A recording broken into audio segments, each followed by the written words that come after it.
Oh, hell Disturb yeah. me. Sorry, what were you saying, Sophie? I do not wish to be disturbed, all right?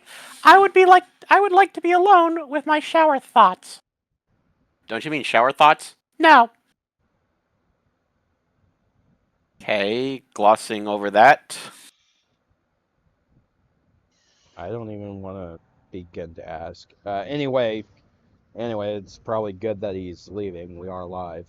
Yeah, just leaving with this shower.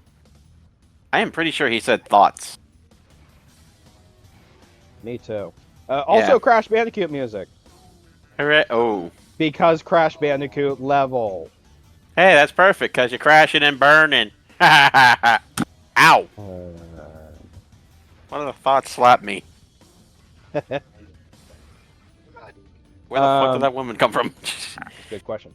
Anyway, so continuing off from where I was um, last part with Netflix canceling projects. Like they have canceled anime projects left and right, but to be fair, like I said, they don't cancel something that's already finished. Warner Brothers had multiple projects finished and just canceled it. They canceled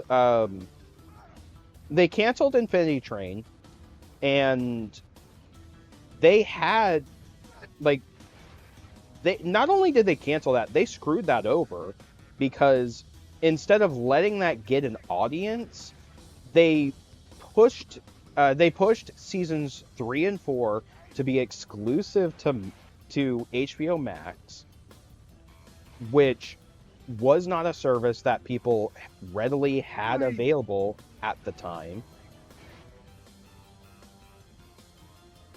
This is also where I get the first, if I remember correctly, where I get the first game over of the playthrough.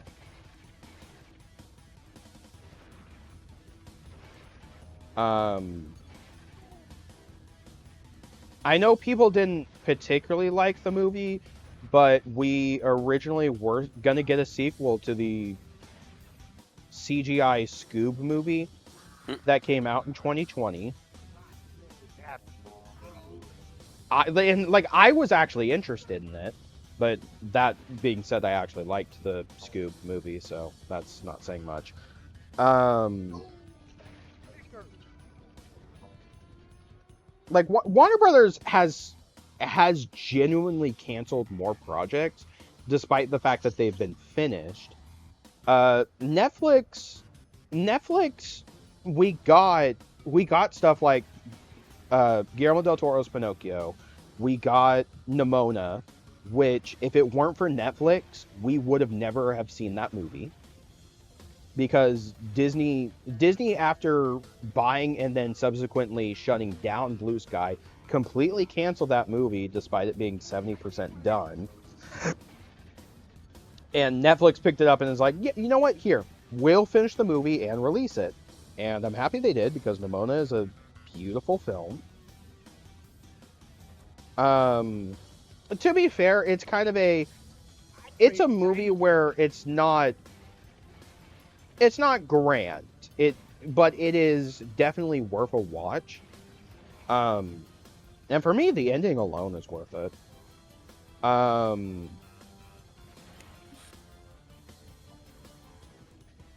what else did Netflix do?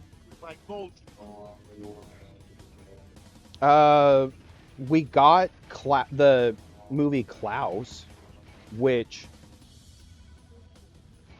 my biggest problem with Klaus is that movie did not get a theatrical release because Netflix doesn't like doing theatrical releases.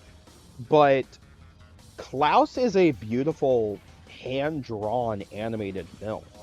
Like, It is a good movie. yeah, that movie, the fact that that is hand-drawn is even more impressive to me because it is they did use CGI in that movie. They did use CGI in that movie, but the CGI was specifically on the lighting to make the lighting seem a little more realistic. Otherwise, like characters and backgrounds are hand drawn, and it is, if nothing else, Klaus is just a gorgeous looking film. And you know what I would love to see them do, since they're reviving a lot of projects that no other company. Chunk Dolphin. The intelligent meat, tuna safe. Um, they actually revived Guillermo del Toro's Pinocchio, which was in development hell for years. I would love to see them also revive del Toro's other movie that's been in development hell for years. These things are a marvel. A mind level. These things are a marvel. Guillermo del Toro had been working on a Guillermo del Toro had been working on a adaptation of H.P. Lovecraft's in the Mountain of Madness, which we have test footage from, and the test footage looks fucking disturbing, and it really makes me wish that movie got made.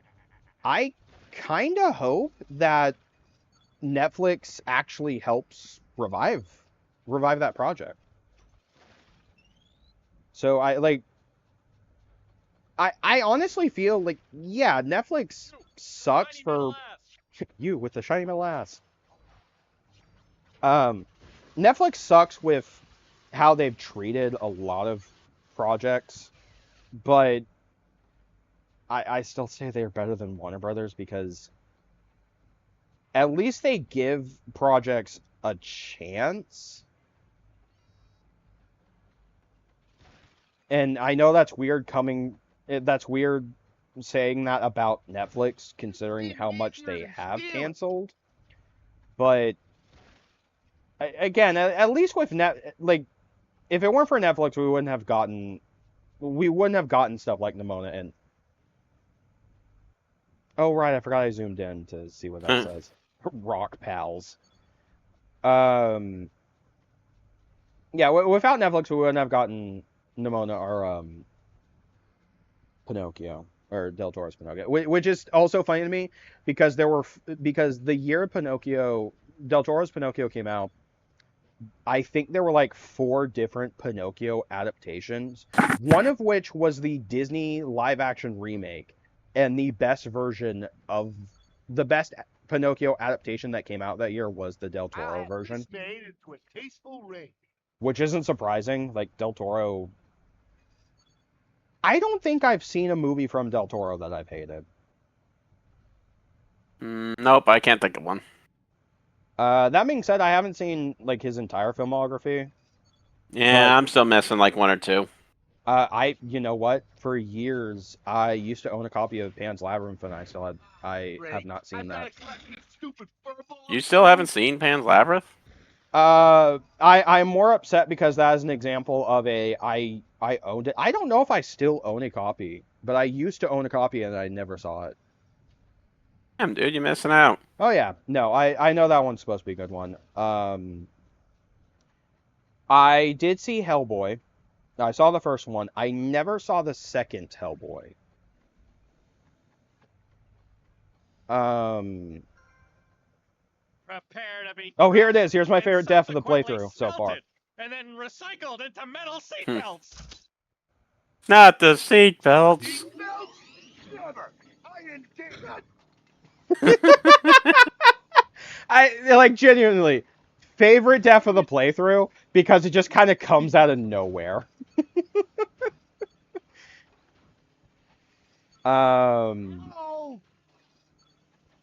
But yeah, I have not seen Hellboy. Never saw Hellboy 2. I did see the 2 Hellboy animated movies. It's been years since I've seen them, but those were good.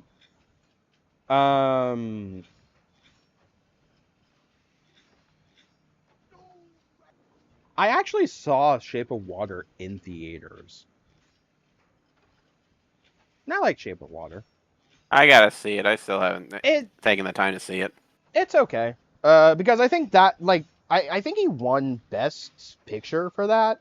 He did. And for me, it's like, it feels weird that that's what he wins Best Picture for, because I didn't think, like, there were other movies released that year that I thought were better, but it was still a good movie. Like it's one where it's like, yeah, I'm not upset he won Best Picture. I just think out of all of the movies in his filmography, for him to win Best Picture with, Shape of Water just feels like the weakest. Not to say it didn't deserve it. Like it was a good movie, and it was deserving of the Oscar.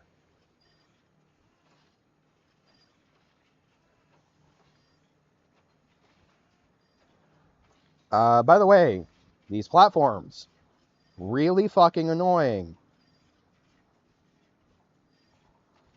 Guess how many tries this took me though? I'm gonna say 3. One.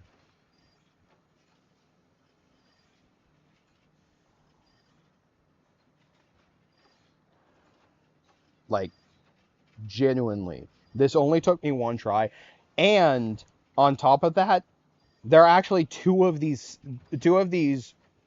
disappearing platform sections. Both times I was able to get it on my first try. Huh. Yeah, you would think with my gameplay it would take me a couple tries. No, I got them both on my first try.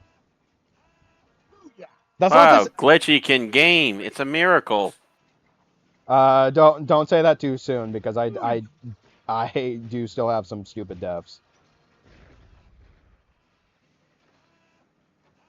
But it's like the part that I hear is actually the worst in this section, and I'm able to do it the first try, and then I die to like something mundane as falling down a fucking pit.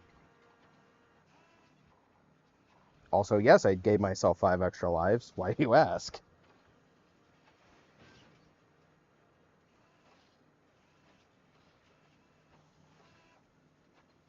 I actually hate that I have died enough times in this game to memorize the infinite health and the extra life cheats.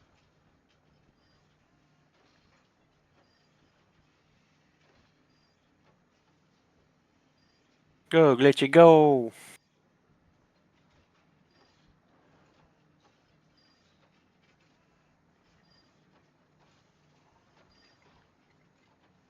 I'm curious. It's like I know licensed games have a bad rap, and for good reason. But if there was a property that you would love to get a video game adaptation of, what would it be? I don't know, honestly. Can't really think of one right off the bat.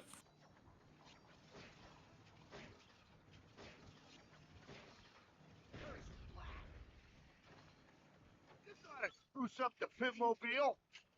It'd be funny to see a company like THQ Nordic get the rights to this game and remake it.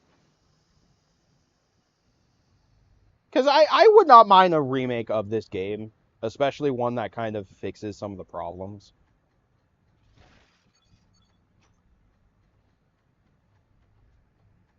Like, remove the life system, give give them give people an actual reason to go after the nibblers, because I think I mentioned, like, there's no real reason to go after it outside of like unlocking the cutscenes and loading screens. And it doesn't help because every time you die, you reset to the last checkpoint, which means if you die before hitting another checkpoint, and there's a nibbler on the way to that checkpoint, you have to get that nibbler again. Like, they could at least change it where it remembers if you've gotten one in a It's my level. birthstone, Robobium. Like, there's a ton of ways I can see a halfway decent remake of this game turning out.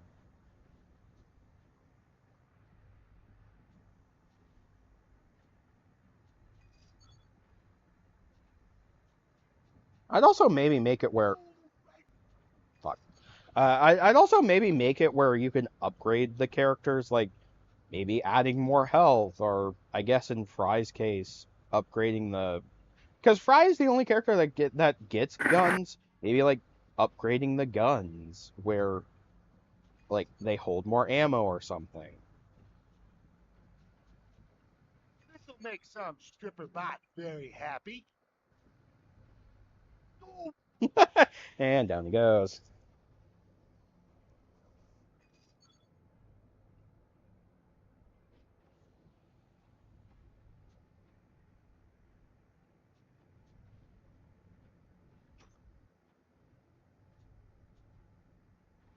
You know, it does kind of sadden me though, now that I think of it. You and I hung out in person at one point, and we recorded the TMNT Shredder's Revenge game. Oh yeah, that was fun. Um, our audio was extremely low on that. So, I ended up finding this random cartoon dog outside and brought him inside to help record this. Audio's coming in loud. That's because of how we are recording this. This is actually probably the channel's first live playthrough. Like low volume or Like, yeah, low volume. Like you could Aw. barely, which is one of the reasons why I have not uploaded that. Because that's not something that would be an easy fix. no, I can see. Yeah, that's a tough nut to crack. And it really does suck because didn't we didn't record a whole lot for that, but it was fun to do that.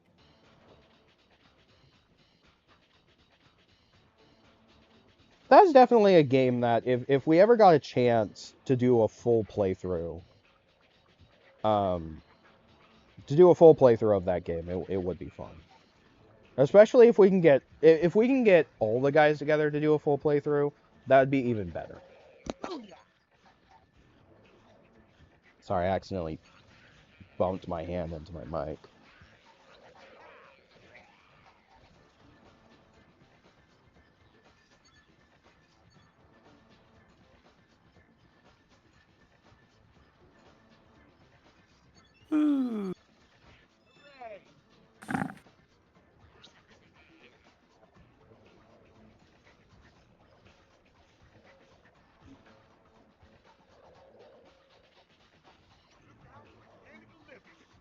You know, one of the levels that I actually got stuck on for Bender, I might end up because the level is giving me so much trouble.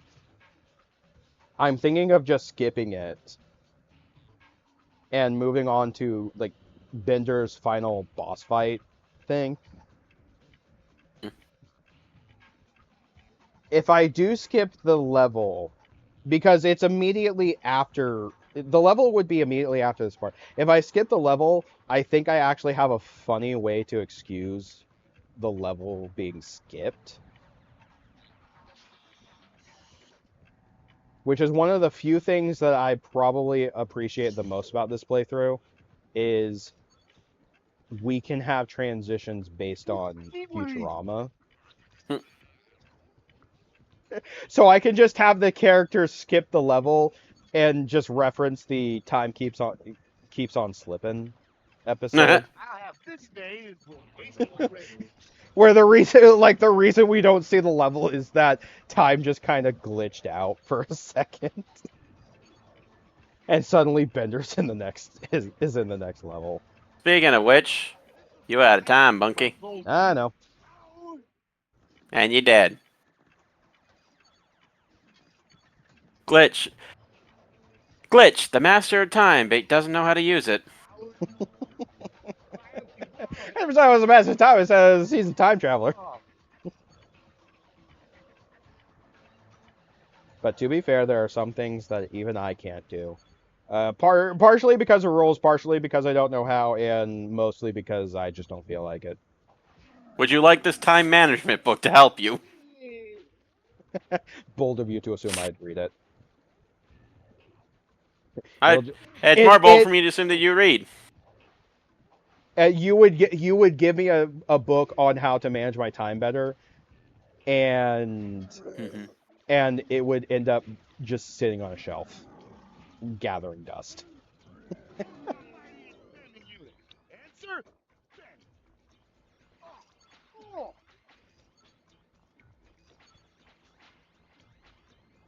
Oh, Before I forget, have you seen all of Futurama? Everything before the revival. We watched the The revival. Hulu revival, I mean. I know we watched some of the Hulu revival last year. Yeah, but I didn't see the whole thing, so that's Which I might be willing to redo that, like redo the commentaries for that for like the commentary channel as opposed to my channel. Um, Especially because we actually have the full first season out. I remember when we did it on my channel, we only did the first 8 episodes because we basically had 2 parts. We had one where it was um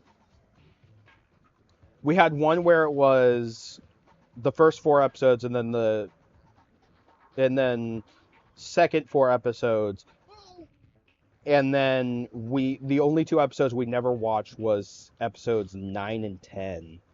What I might do instead is how we've been doing like gameplay commentaries, and just kind of, all right, here's commentary on this episode. So basically, if somebody wants our commentary on a specific episode of Futurama for the Hulu seasons, we would be like, all right, here's a commentary on episode 1, on episode 2, as like individual parts essentially.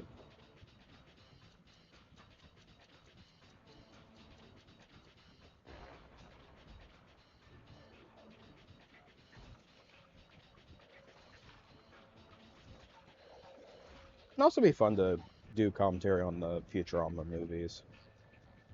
oh yeah, I would love to do them sometime. whoa. It's an old Galactic X-14 ship. These were so cool when I was a kid 3 years ago. I love that. I love that line so much. Oh, a crash spaceship. These things were It's so even cool when easier I than was a kid sailing. 3 years ago. Oh, Um, Before I forget, though, going back to the Futurama Hulu seasons, the season Jake. finale for the first season of Hulu is probably one of my favorite season finales. Like it was genuinely good, which is funny because it also has one of my least favorite anthology episodes.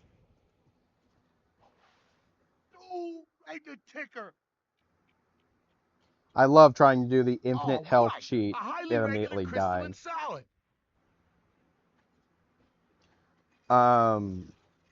But yeah, so the only 2 episodes of the Hulu season that we did not record a commentary on were The Prince and the Product and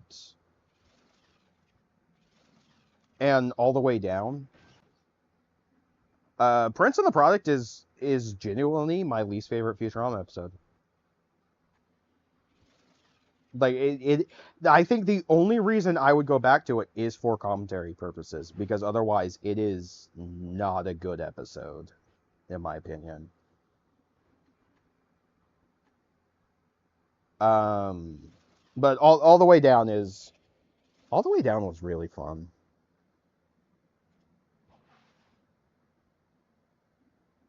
My least favorite episode would be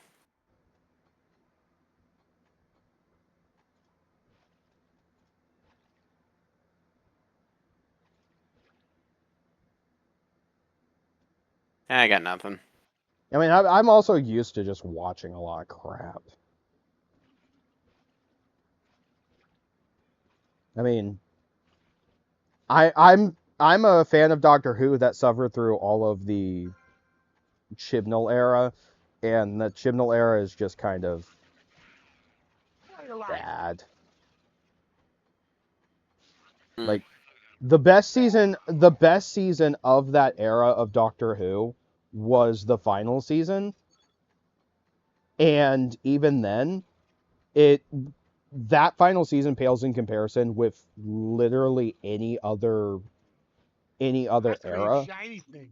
And it doesn't help that almost immediately after Chibnall's era, we got a showrunner back that a lot of people already liked, and at least in my opinion, the first season we got for after Disney Plus got the streaming rights for America for Doctor Who, that first season alone is what I wished the Chibnall era was like. Because yeah, it had its ups and downs and had episodes that genuinely but were either really stupid or just not good, but I still enjoyed it more than the Chibnall era because it at least felt like what Doctor Who should feel like to me. The finale was kind of I think the finale of that was okay, but it was all right. Like it was kind of disappointing, and I see why people are disappointed, but at the same time, it's like, it had its moments.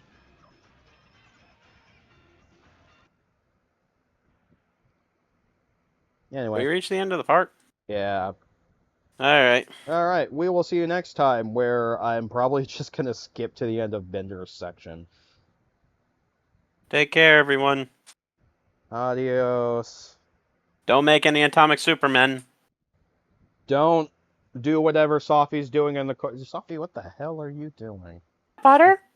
And nothing else. You know, with that, we'll see you guys next time. Take care.